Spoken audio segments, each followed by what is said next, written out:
Hi mga kamadam Lisa! Samahan niyo akong kumain. Ang ulam ko po ngayon ay daing na bangos. Ayan. Medyo nasunog yung balat pero okay lang. At ang sausawan ko ay kalamansi na may patis at may sili. At ang natirang pinakbet. Ayan po ang rice ko. Tara kain tayo mga kamadam Lisa!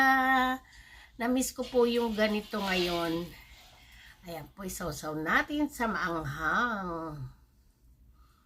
Bon appetit, Tolmon!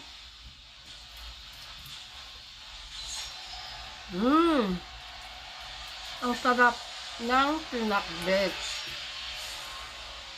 Malapit na po ako mag-live video. Busy lang po ako ngayon.